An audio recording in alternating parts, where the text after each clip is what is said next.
when it comes to wide receivers, and these two are no different. It's Jones's Falcons going up against Edelman's Patriots.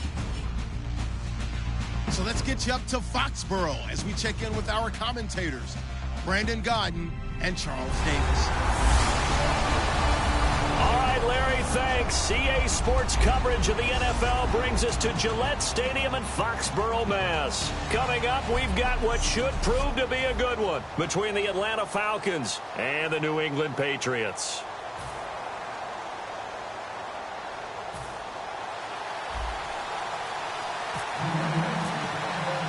Here's Steven Gostkowski now to kick this one off. And we are underway in Foxborough. That'll be taken in the end zone. And with the new rule, that decision to bring it out will cost him about 5 yards as he only gets to the 20.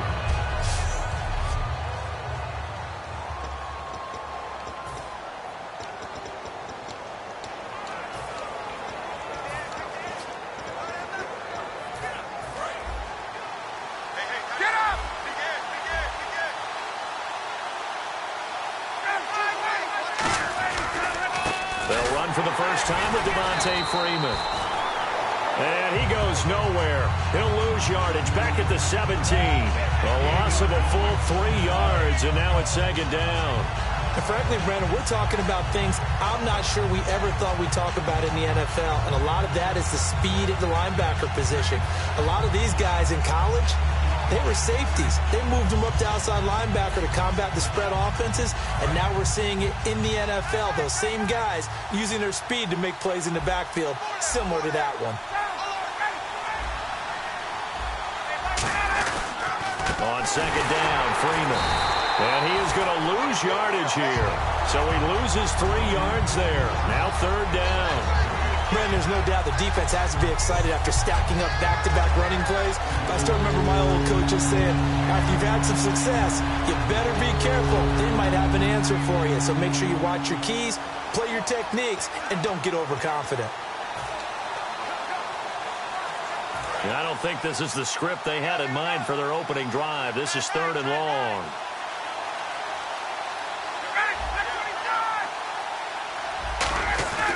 Third and long. It's Ryan. It's caught. Jones. And he's brought down after a good gain. A good pickup there, a 22. I know that's their first connection in this game, but you and I both know that Julio Jones is without a doubt his quarterback's favorite target. Oh, yeah, Matt Ryan loves this guy, and who wouldn't? Yeah, and the reason that he's that is because of his dependability. And quarterbacks have to have that from their receivers, meaning they know where they're going to be when they're running certain routes. They don't break them on them. They don't change them up and do their own freelance stuff and put their quarterbacks in bad situations. Matt Ryan has ultimate trust in Julio Jones. So after that big gain, let's see what else the offense has up its sleeve.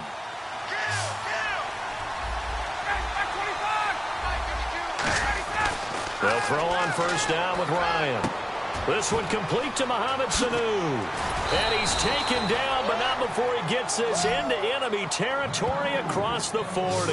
And Brandon, I think Mohamed Sanu had a nice career while he was in Cincinnati, but he really elevated in 2016 in Atlanta. The most catches for himself in a single season. 59 of them, 4 touchdowns. Really a nice compliment to Julio Jones, and he was a nice compliment in Cincinnati. I don't want to say he's not a number 1 receiver, but he plays that number 2 slot well, doesn't he? He does, and I think it's because of his versatility. He can play in the slot. He can play out wide. They can use him as a wildcat quarterback. He has thrown passes in the NFL.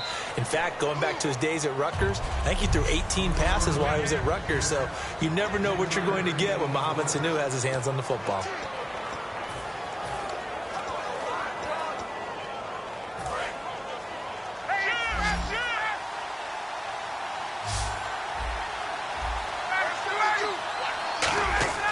To throw again is Ryan.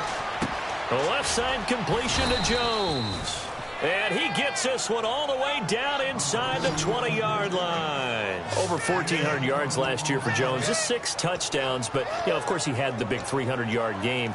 However, when he was blanketed with coverage, he always opens things up for other guys, doesn't he? He does, and that's what's benefited Atlanta's offense. Other guys were able to step up. In 2016, Mohamed Sanu stepped up and had his best year as a pro. Austin Hooper, as a young tight end, really developed down the stretch. And Taylor Gabriel, who had come over as a free agent from Cleveland, he really flourished, actually led the team in touch.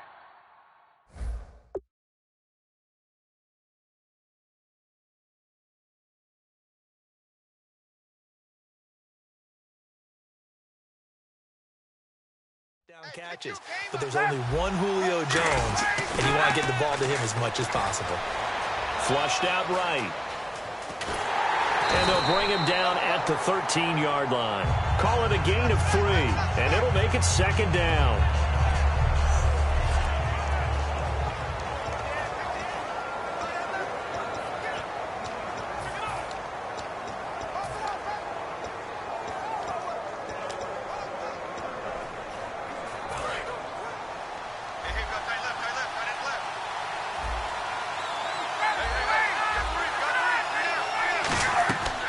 Second down, here's Ryan. They'll set up the screen for Freeman. And he'll take it into the end zone. Touchdown, Atlanta.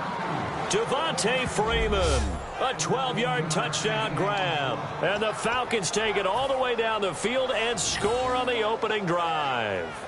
There are several elements to a well-executed screen pass. This one resulted in a touchdown. It had all of those elements. Yeah, you're so right, because you really need the rush to almost get to the quarterback, almost get to the passer. Then you've got to get the ball thrown perfectly, whether it's to the running back, the wide receiver, whoever the screen guy is. And, of course, the blocking has to form in front to get him downfield for the touchdown. And his kick is no good. An inauspicious start here kicking-wise as this one stays a 6-0 game.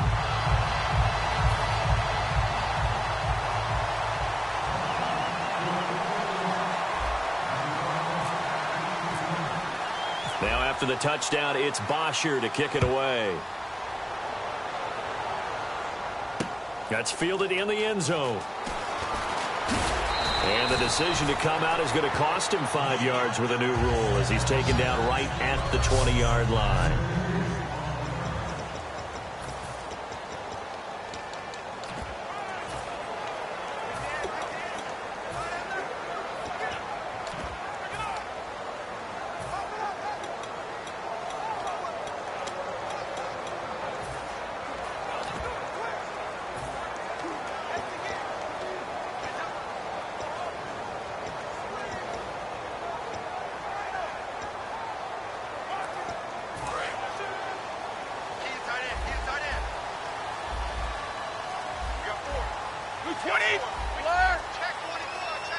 And the wideout in motion. Brady now on first down. Escaping the pressure right. And right side caught. Hogan. No gain there on the completion. 2nd and 10. And on this offense, a guy that kind of came in under the radar, Lewis. Hard to believe that Dion Lewis was that far under the radar. There is something to precedent from schools. Played at Pitt, and they do know how to churn out running backs.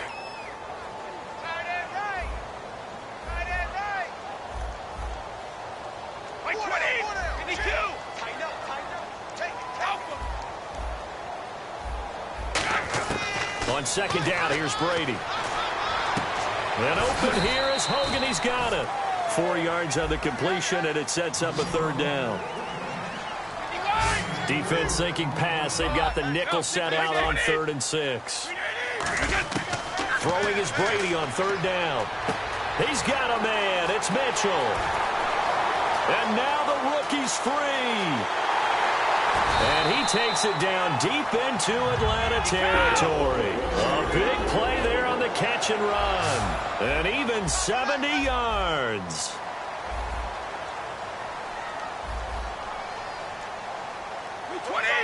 First down and goal. The offense knocking on the door. And not a whole lot there. He does get a couple, taking it from the 5 down to the 3.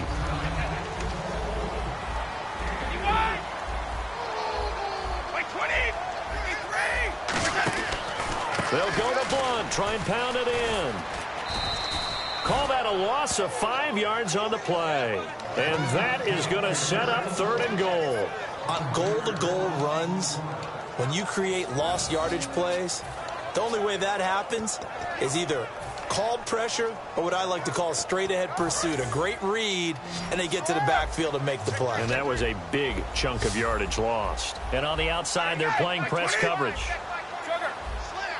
An extra defensive back on the field here for 3rd and goal. From the gun, it's Brady. A fight for the football, and it's intercepted. Picked off by Robert Alford. And a big turnover there as his guys will get the football back. Well, your first drive of the first quarter, you get it down there, try to fire it in the end zone, and big-time deflation on that play. No doubt about it. They're moving and grooving and getting into position, and this is not the ending that they saw on this drive, is it? They had things going their way. Here comes the Falcon offense now as they get set to take over here. And that recipe on their last drive that resulted in a touchdown looked pretty good, so they'll be hoping to do that once more. And it takes me back to when we sat with the offensive coordinator and the head coach. They felt pretty good about their game plan and thought there were some holes in the defense, and they exploited them the last time out. Let's see if they can come back and put together a similar drive. And we'll see if they can do just that. I know exactly why he tried to throw the ball to Julio Jones there. He's never considered cover. He's either too fast or too strong. You always try and get it to him. Especially on those deep passes. Ryan on the handoff. It's Freeman. And he goes nowhere. He'll lose yardage back at the 17. They'll wind up losing 3. And now it's 3rd down. And the offense there, the O-line, everybody really on offense, they were just manhandled at the point of attack. Yeah, you could pretty much call them all out, couldn't you? Almost by name, right? That was a very tough sequence for the offensive line. But how about that defensive front creating a new line of scrimmage and creating a lost yardage possibility? Alongside Charles Davis, Brandon Gaudin, it's the Falcons in possession to begin quarter number 2. They do, however, have a tough 3rd and long coming up.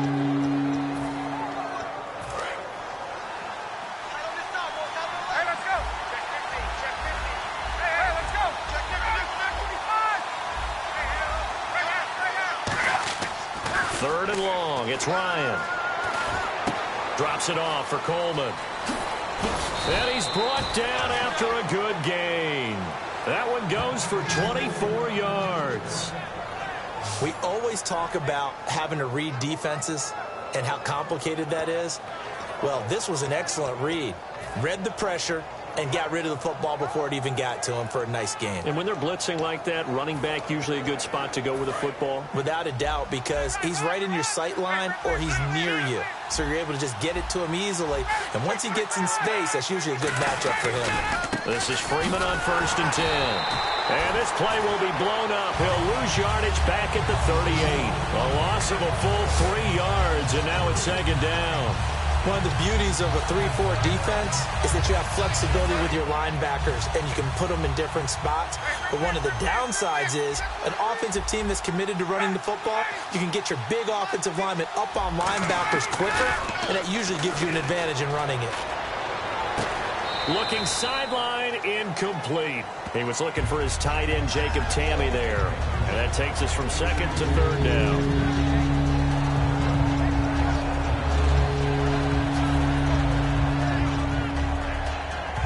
The defense in an enviable position here. The offense needs 13 yards. It's 3rd down.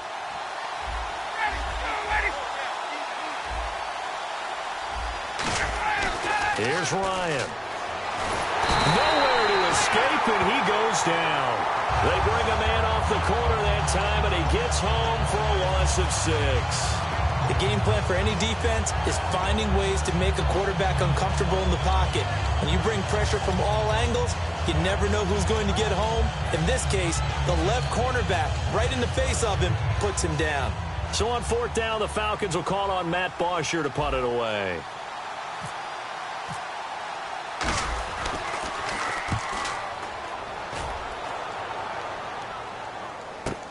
Taken in at the 11. Muscles him off. A nice job on the return there. 16 yards. And the Patriots take over. Okay, partners, New England comes out here to take the field on offense. This is such an interesting story, how they've been able to do it year after year after year.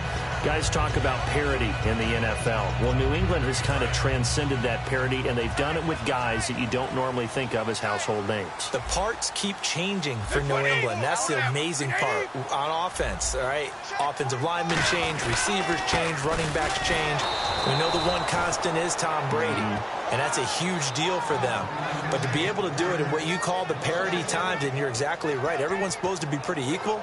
New England still a top 10 offense year in and year out. In 2016, they were number 4, and that helped them with a number 1 ranked defense as well.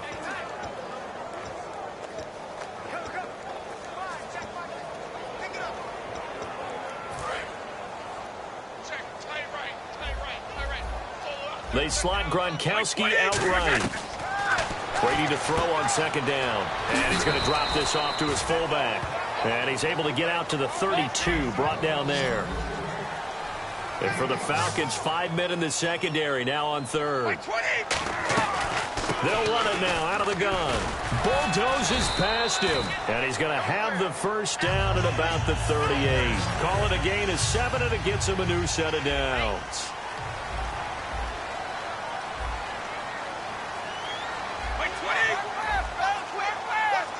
Now whistles come in. We're going to get a timeout here by the offense. They'll have 2 remaining as we step aside here in this second quarter.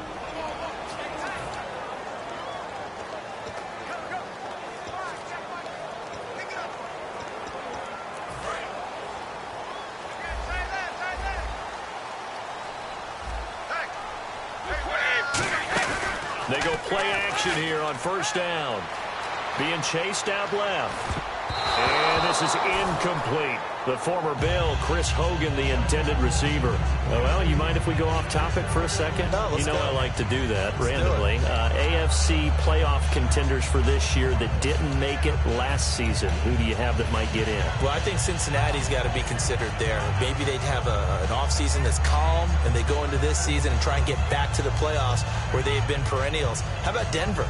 Yeah. Remember last year, they didn't have the quarterback to start. Trevor Siemian played pretty well overall, but maybe they can get solidified there and ride that strong defense right back into the playoffs. I'm going to give you a little bit off the pace. Indianapolis cannot afford to squander Andrew Luck, one of the better young quarterbacks in the game. They've got to get back to the playoffs.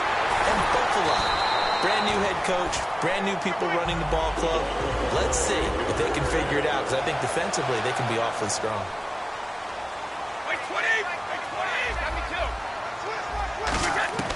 Brady now on first down. And this is Michael Floyd, complete. All the way in. Touchdown, New England. Michael Floyd, 35 yards. And the Patriots are an extra point away from going out in front. And a nice job by him to catch the slant and then navigate and break free. And receivers love slant routes because it gets the ball in their hands so quickly and oftentimes on the move.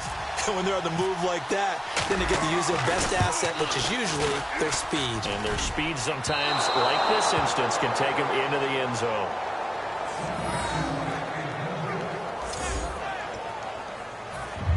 And how about this decision? Tie game first half, but here's an onside kick. And a good job here by the Falcons. Their hands team able to recover it. A second quarter onside kick there that failed. Is that something that maybe they had dialed up before this game started? It feels like it, doesn't it? That they thought they had the right situation, you know, and the right approach in going after it. Also may signal that they feel like they have the superior team, that they can try these sorts of things and it won't come back and hurt them later. Now Ryan going to give it to Freeman. And he'll take it inside the 40 to the 39-yard line. 3 yards on the pickup there, and it'll be second down. I do know from experience that when you slow down someone's running game, you're now doing the dictating on defense. And guess what? Now you're getting ready to tee off on their quarterback because they have to throw it all the time. But you still have to be alert for the draws and other plays of that nature to make sure you don't get hurt.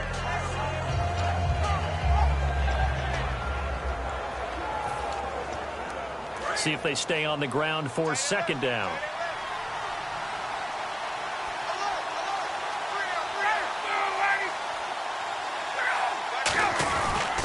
Freeman again. And he'll take this one down to the 36. 3 yards on the pickup. That's going to set up an interesting third and about 4 to go. We always like to talk about defense in terms of levels. First level defensive line, second level linebackers, third level defensive backs. On that run, that was what we call a first level run, and it was stopped by a second level player. Ryan. He's going to find his running back. It's complete. And down he goes, taking it inside the 10, just shy of the 5 at the 6. 2 minutes to play in a tightly contested first half. Back to Foxborough after this.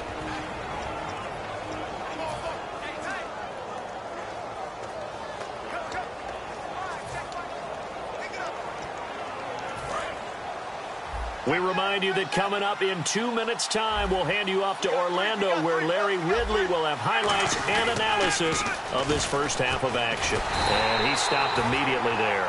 No gain on the play that time, and it sets up 2nd and goal. He couldn't get the edge there. It wasn't sealed, so maybe not all on the guy running the football all the time on those tosses and the pitches that go to the outside. No, not at all. I would agree with that totally, because sometimes the defensive guys, they win the edge battle. And when they do that, there's no place for the running back to go, and especially for offensive linemen trying to get out ahead. With their footwork and speed, it was negligible on that play. No gain at all for the offense. On 2nd down, Ryan. Thrown across his body, and it's intercepted. A great read, and it's picked off. And a big turnover there as his guys will get the football back. Brandon, this is why golfers do their best to never count a score in their head before the ball goes in the cup. This looked like a slam dunk for points on this drive, didn't it? Instead, they throw an interception, and they're going to come away empty. Here come the Patriots again on offense, the Super Bowl champions, and boy, they have been able to do it a lot of times, Charles, with unsung heroes, haven't they? Look at the names that led them through the playoffs. Hogan, White, Lewis, guys you just wouldn't think of. Yeah, Deion Lewis, a 5th-round pick, 3 touchdowns against Houston in the divisional round. Chris Hogan, and now this is intercepted. My goodness. A great read, and it's picked off. And he will bring it back to the 4-yard line. Well, they were obviously backed up, had a little bit of space from the goal line, snapping it from the 3, but still trying to throw it, and... Yeah, exactly. This is where hindsight is 20/20 comes into play, right? Seems like a good idea to throw the ball there. Maybe you'll surprise them and catch them off guard. Instead, you've created a turnover and put your defense in a bad spot. They run. Devontae Freeman. Give him 3 on the gain there. 2nd and goal. They know that old expression, it's not my night. It hasn't been his so far. I don't know if the legs are a little bit heavy. Sometimes having to hang out all day and play doesn't exactly play to your advantage, but it's been a tough go for him. Every time he looks up, somebody's there defensively. That was the same case on that play. It's a loss. Now whistles blow, and the Patriots are going to take another timeout. So that means they're down to 1 remaining here as we head toward halftime.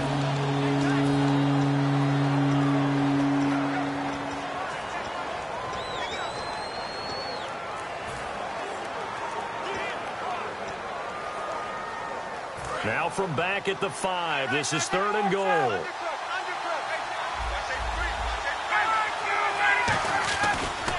The former Indiana Hoosier here, Tevin Coleman. And he gets in. Touchdown, Atlanta.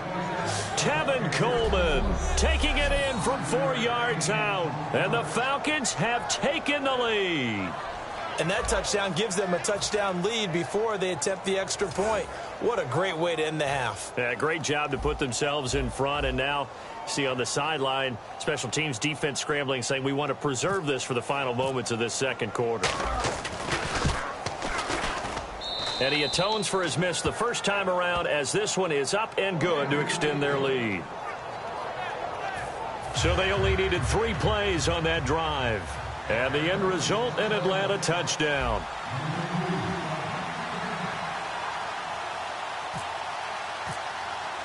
Now after the touchdown, it's Bosher to kick it away. That's fielded in the end zone. And he'll take this up past the 20 and down at the 22-yard line. Now the Patriot offense set to take over again. And what do you think goes on here in this situation? If you got the football, you're trailing, you're back in your own territory with just a little time. Do you try something? You're thinking about jump-starting your team, right? You just mentioned it. They're down. They're trying to get back into the game. But you got to figure, if something goes wrong, you may have put yourself in a spot where you may not be able to come back in the second half. Managing risk, this is a big decision here. In motion left is Mitchell. Trying to shake off the interception. He'll look to throw. Trying to lay one up deep. He couldn't quite hold it. Got hit. Ball pops out. Incomplete. Well, they went for the big play there, but that drop could really hurt their momentum.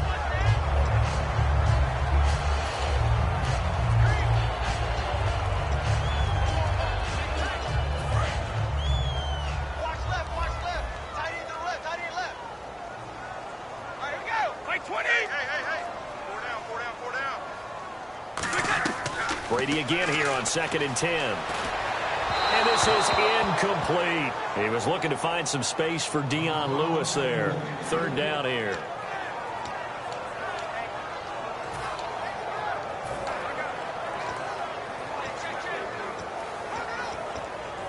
Defense has set themselves up nicely. 3rd and 10 now. They come up in an empty set. 4 wide receivers, 1 tight end. Brady. And that will be incomplete as well. Malcolm Mitchell out of the University of Georgia was the intended.